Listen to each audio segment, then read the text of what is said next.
it's wild, but it's 1, 2 bottles of wine. 1, 2, 3, 4 beers I ride. Like dynamite, dynamite, dynamite. High explosion, it's dynamite. Sparkling like it's hot and hot. More spit, more beer, more pumping around. It's my winner, 130 an hour, but it's 1, 2, and you don't mind. 4, 5, 6, no end in sight. Like dynamite, dynamite, dynamite. Guys, can you first of all tell me something about your personal music histories? Yeah, I used to. I've been playing the drums for 20 years or something like this, and fuck yeah, what the fuck was that? No, but yeah, I did play the different bands, garage punk, beat garage, stuff like this until I met Slovenia here, and always been into for many years. I've been into garage, and that's how I started. I've started playing music also, I don't know, 15 years ago, something like that. I started as a child playing bass and acoustic guitar, and I think music like discovered me. Suddenly I was playing in this little xylophone I had, and so I just found an acoustic guitar my mom used to have. She never learned how to play. I was learning some songs, and was freaking out about the Beatles, wanted to play bass because of Paul McCartney. So I gathered money from the school food and bought a bass, and so I never stopped playing. And I've been also in different bands in Brazil, where I come from. And so the last band I joined in Brazil, I was in 7 years. It was called Autoramas, and it was through this band I met Martin, because his former band was supporting my former band in a tour in Brazil for 2 weeks. So Courettes' story is also a love story. And here we are, almost 4 years after, and I moved to Denmark. We had a son together, got married, had a son together, made the band. Everything came like at the same time. So for me, music, it's always about... it's not only the music, it's about a way of life. And it's doing what you like in the kind of world we're living nowadays, super money-oriented and consuming-oriented. So where we both believe what we have most valuable is time. So we put our time and our energy in what we love doing. So it's kind of a privilege to, go on living doing this. So we love music, and we do what we love for living. What is the backstory of the Courettes? We'll take this one. Yeah, it came with our love story, actually. We met, and I used to be many hours in this plane, Copenhagen, Rio. After my band used to tour Europe, I always end up in Denmark, after we met. And I had a lot of time in these flights, and I started working some songs, writing songs in my head. And then once we were in Denmark together for vacations, and then we decided, why don't we go to studio and play these 3 songs. I don't know, I have written about love and going through the ocean to see your love. And we went to the studio and started playing together, and it actually sounded okay, sounded good, only with drums and guitar. We thought, should we have a bass player and do like a band? But it really doesn't fit in the story of the band. And we actually think it's kind of a challenge to make a big sound only with 2 instruments. And so we made the first gig. I don't know, we had 8 songs. And King Kicks from Power Solo, he was in the audience, and he loved us, and he offered us to record our first album. So everything went very fast, and we had no ambitions of making a living out of it. So we started touring a lot in the whole Europe, and got good reviews of the record. So it actually, I think it was meant to be. Okay, and what is your relationship with Carriage Rock? Yeah, we love the whole 60s era, and we like the culture, we like the fashion, we like the design, the space age stuff, and the cars, and Yeah, there was everything about it, most of it about it. Clothes and all and design. Hey, my friend. My favorite Danish guy, hey. Yeah. Good seeing you. So long since. Yes, hey. Here, good to see you Hi. again.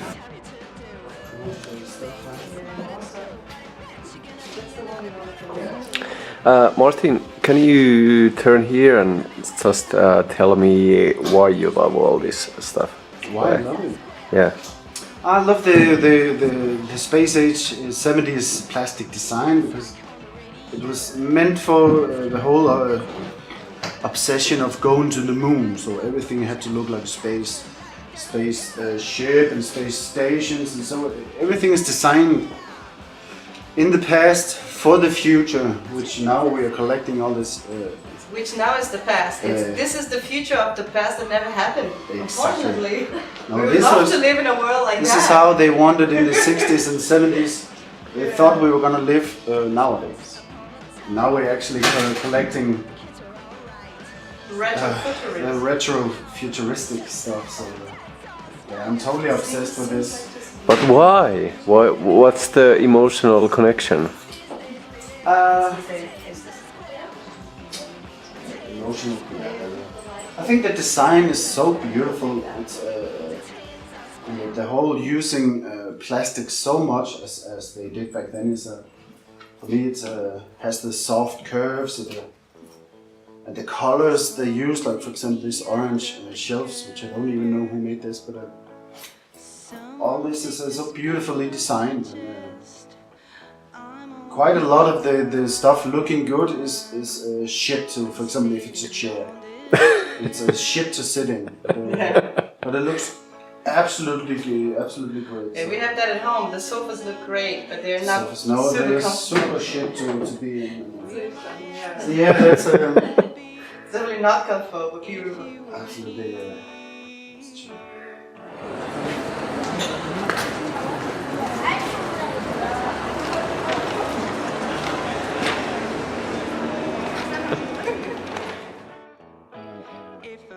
And also the 60s music came for my sake came from my mom had a lot of 7-inch records, and as a kid I was listening to girly groups and Beatles and Stones and Doors and Kings, and so that's how I started in my childhood home, and I was listening to all these really cool 7-inches, and something just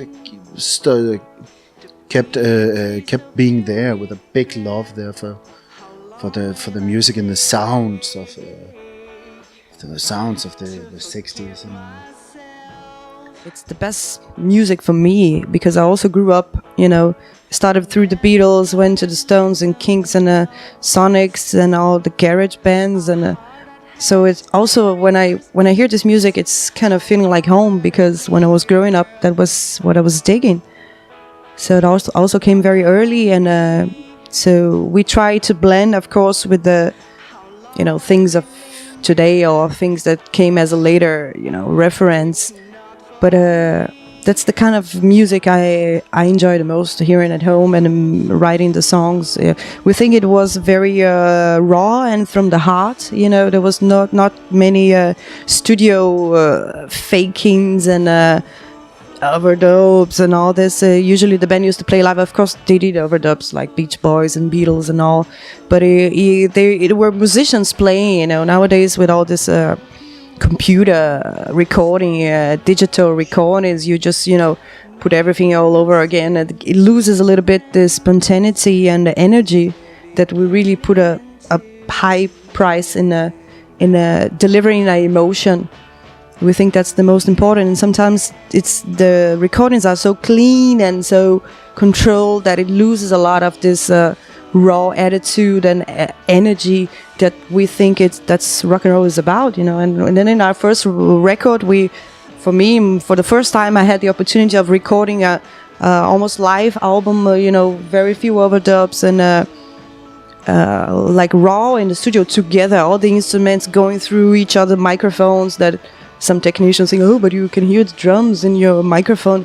yes, and that's the way it was done in the 60s, and the albums still sound great. So I don't know. I think this digital recordings we have nowadays, in 20 years, people are going to look back and think, wow, it was boring. Do you listen to some current music? The Hives is like current music for 20 years, 20 years ago. Yeah.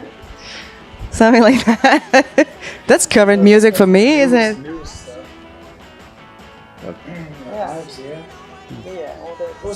was a good revival there in the early 2000s, and Rock and roll comes in cycles, we think. Maybe it was the last time that the big media, the mainstream, embraced rock and roll. So it was great bands back then, early 2000s.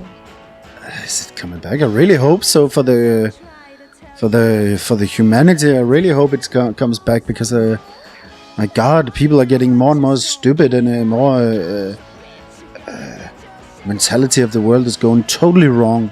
So and I think that a lot of salvation comes through music, the Art, music through rock and roll. listen to the current radio stations of today, except Radio 1 in Berlin. They play shit. It's a shit music. It sounds horrible. I think that and it's stupid.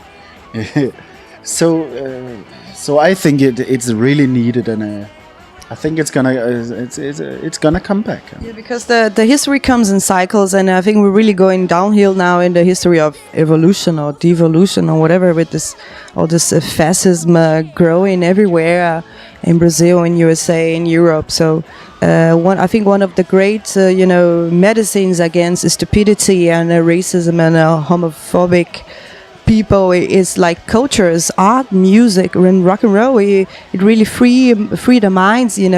Rock and roll is counterculture, is about being yourself, is about respecting the others. So I really hope the big media embraces rock and roll again. Because it's we need it more than ever, I think, nowadays.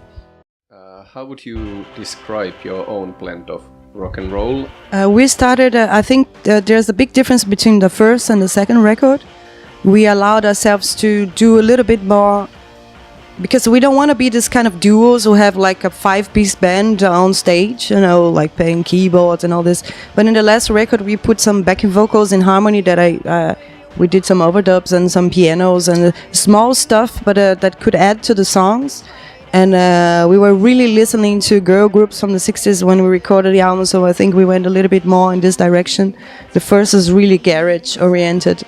So it's a little broader influences in the second album, and we're looking forward to write the third and see where we're going. We were talking about the coming back of rock and roll, and with that, the records, yeah. Do you think the album length is still a relevant way of publishing music, or is it really dying? No, it is relevant, and it has always been relevant. And times like these, with stupid stuff like stupid shit like Spotify, which is only like singles all the time, and absurd radio stations playing incredibly stupid music. I think it's at least for me, I don't like it at all. But I think no one's in doubt about that. But I think it's really relevant. It is a pieces of art, and artists have the bigger chance of telling a story and come out with messages and stuff like this in full albums. So I think it's really relevant. You want to say something, baby? Yes, I would like to say something. I think when you make an album, it can last for many years. We also have context to albums made like 30, 40, 50 years ago. So I think any media is good for music. That what they did in the 90s with the records. Now throw away your records, buy everything on CD. CDs are forever. CDs were not forever. I have a lot of CDs that don't work anymore from the 90s. So I think that you don't have to kill a media to put another. So now we have Spotify. Great. So people buy a lot of digital music. It's fine for me. I think the important thing is have medias to deliver music. But we actually love vinyl because this is gonna last. Sometimes when you only have digital stuff, you don't know who wrote the song, who recorded the song. I like seeing the album, seeing the technical information about it. So you go much deeper when you buy an album and you dive in that, listening to it, and then just Randall, oh, what did you do yesterday? I hear a lot of younger people saying, what did you? I was just hearing to Spotify. So we never said we were hearing to a cassette. We were hearing bands. We knew the bands we wanted to dig. It's very easy. I'm just listening to Spotify. So I never really heard that Gradienti or whatever it was called. I was hearing different bands, because I was interested in that. So I think its digital format is great for you to get to know a lot of things. And then you go after the album, and go a little deeper to that. So in these moments of fake news and that things are so fast forgotten, I think it's very important to have a physical album. And people in our show buy it. People who dig our music, they like also vinyl. So we sell very good in the record, in the shows, and it's they look good, they smell good. It's physical. So. So we're gonna do some South American black magic for you guys. So don't touch 1, 2, 3, hit it hard.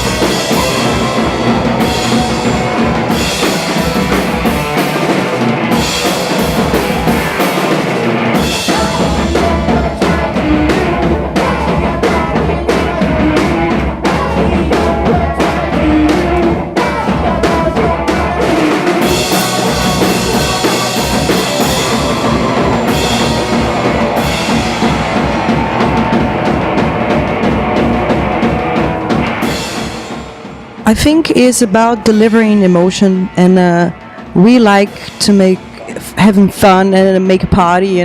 We don't see ourselves as these serious musicians, and if we can even do some mistakes, but if the energy is delivered, if people are having fun, if people are dancing, so that's what rock and roll is about. About having a good time, getting some kind of trance and trance. What's the name? Yeah, just that's too hippie talk, but to have some transcendence through music and have a good time and get sweaty. And I don't understand bands who play a show and go out perfectly, not sweat up. So I think we deliver our souls, and we want to deliver some energetic concert.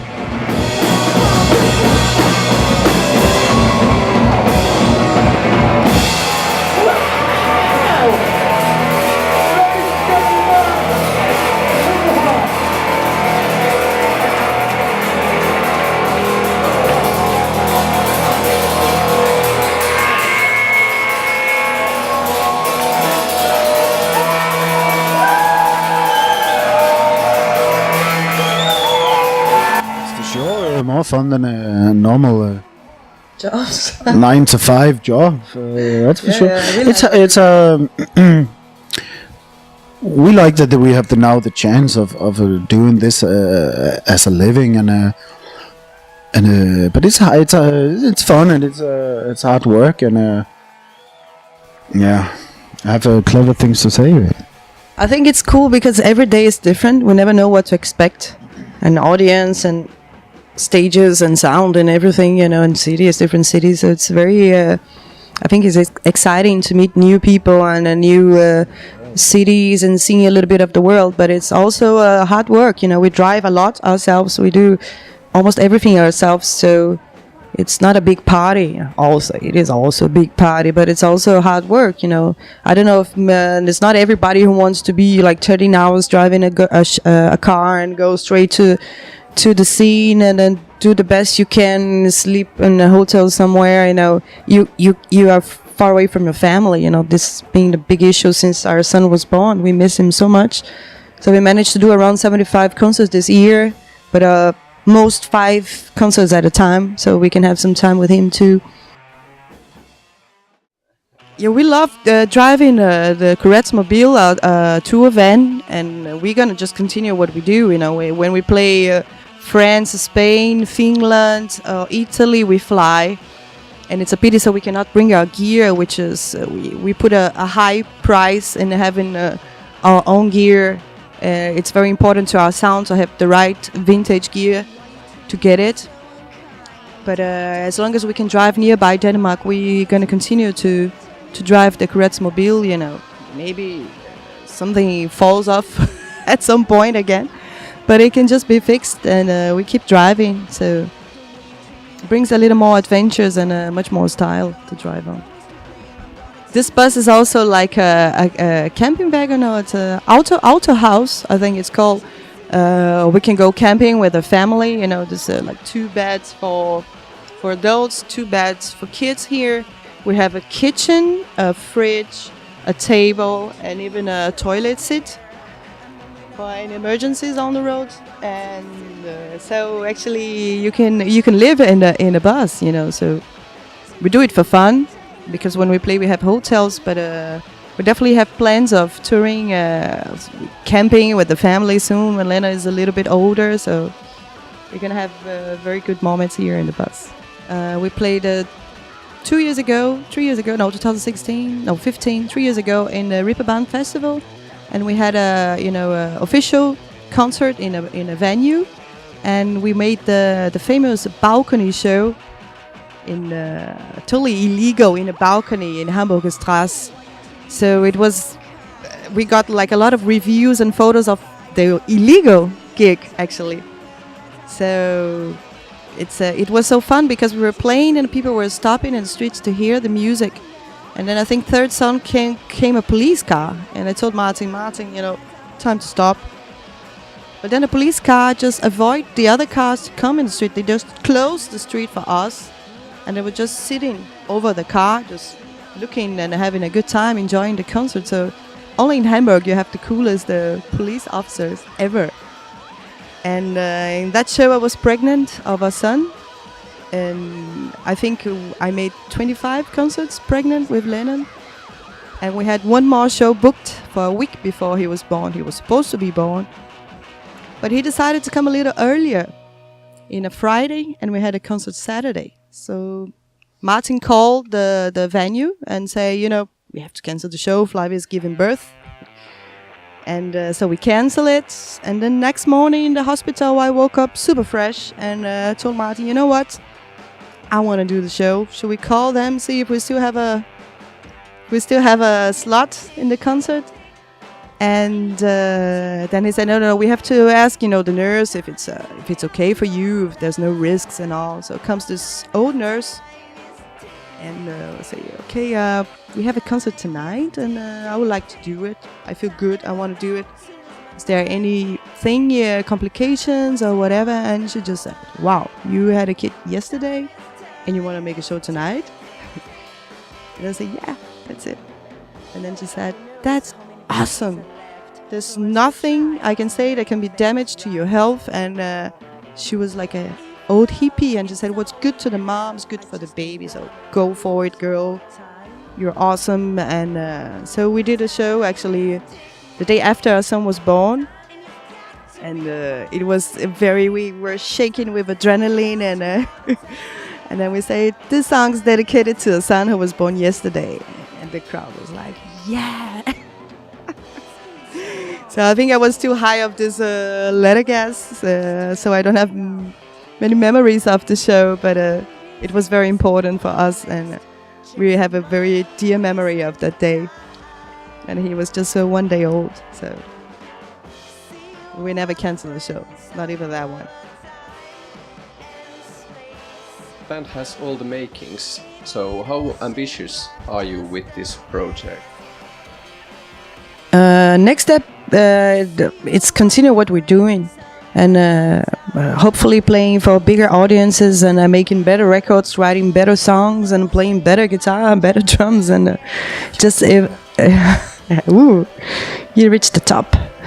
But you know, to deliver the music to more and more people, and not only in a niche, a garage niche, but we believe some songs in a new album can reach a different kind of audience. So I don't know, maybe to USA. We have never been there. You know, I like seeing the world, thinking like this game war. You know, where can we go next? We never tour. I don't know, Australia or Japan or whatever. You know, so that would be really exciting. I would like to make more money so I can buy a Cadillac. That's a good project right there. More money, please. Ou todos vocês.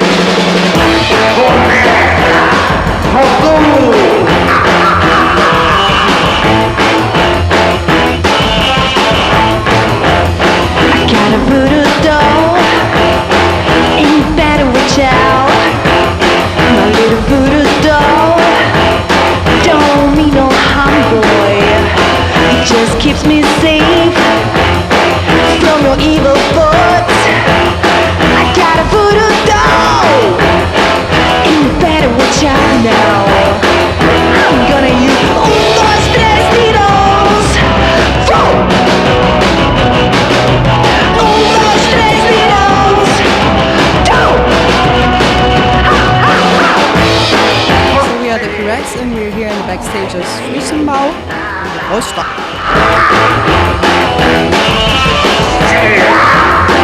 If you wish me good, it's coming back to you. But if you wish me bad,